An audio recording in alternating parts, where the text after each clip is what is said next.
Well, Santa Clarita life is good at 479 residential real estate listings for sale. I'll explain how that's going to impact you in the coming months if that inventory continues to increase. In addition, I will talk about what sellers are looking for and what buyers are expecting. Now, as far as the housing prices go and what's going on with inventory, well, I've been watching inventory build over the past 5 to 6 weeks, and of course, we've been on a steady increase for better than 3 years now.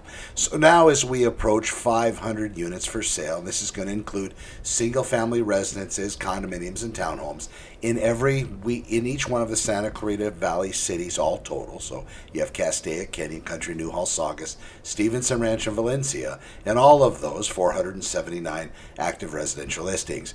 We have been seeing that increase. We were at the 420s only a few weeks ago, and then in the high threes even before that.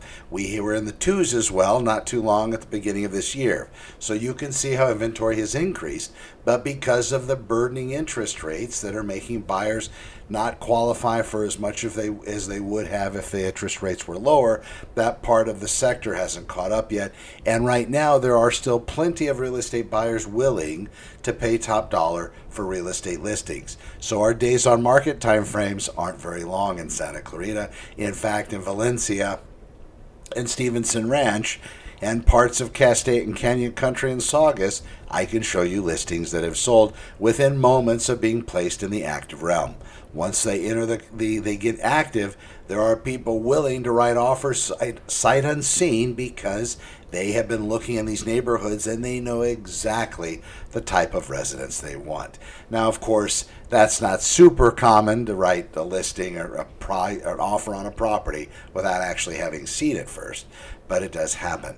In this particular case, of course, those sellers that are accepting those types of offers so fast need to understand that it's probably better to maybe have other people come look at the residence as well, just in case, and let it live through at least a full couple days of showings just to make sure you actually have the correct offer. But if that buyer is pressed for time and has to get something done right at this moment, it's kind of your choice if it comes down to whether you're going to accept such a stringent offer without you being able to explore the market more, or what if this happens to be that last buyer for the present market and the market is going to undergo a very fast change. That could also be the case. But as a real estate seller, that's something to look out for. I told you I would give you a buyer tip as well. Let me throw this part of the hat into the ring, whatever that means. This is what I would expect as a home buyer now. If you're considering purchasing real estate, do not buy predicated on the rates hopefully coming down in the future. Although there have been promises and talks of the rates coming down this September, maybe before, maybe a little after, that is not fact. That is opinion. It looks like everything's going to jive to make that happen, but we also saw as January and February, all the experts were discussing that real estate was also on its way to have lower interest rates, and that if interest rates made it into the fours or the low fives, we're going to see real estate listings start to fly off the shelves. As a real estate buyer, understand, you think your competition's high now, it will be more so if, in fact, they do lower interest rates into the high fours, low fives. We will also watch as sellers are going to enjoy that fantastically robust market where you have buyers that are willing to write a lot more than their homes are worth. The issue with that is that works out during that honeymoon stage in a listing where you have right at the beginning the buyer's trying to put their best foot forward and the seller wants to put their best foot forward as well.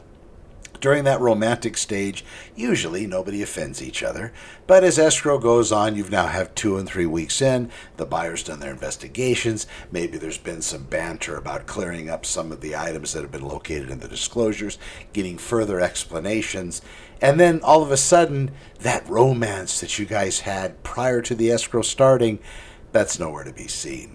In fact, the sellers and the buyers are kind of treating each other like, whatever, let's just go ahead and get this done. I don't care too much about fulfilling your needs or even holding you after. So we're watching as that particular market, if it does start to change, we keep that present level of inventory, even with a little bit more, our market could sustain it. and interest rates drop, we're going to start seeing that high competition market. And while for sellers this looks awesome at the forefront, as I said, once buyers get into escrow, 2, 3, 4 weeks, that shininess has kind of gone away. They've been seeing a lot of other listings listed for sale, but they're already too deep with yours, hence them not moving on to something else and canceling on you. That might be at that time where they might start to ask for things, or you might get a little nervous because it doesn't seem like they really want to continue through. That's also a difficult place to be in when you have buyers paying premium above listing price offers for real estate listings. Sellers, that's something to consider as well. I hope everybody has a fantastic weekend. I am Connor with Honor. Thank you for watching. We will talk to you tomorrow during our Saturday's update. If you need me, I'll be here, and be well. I'm Connor MacIvor. Over and out.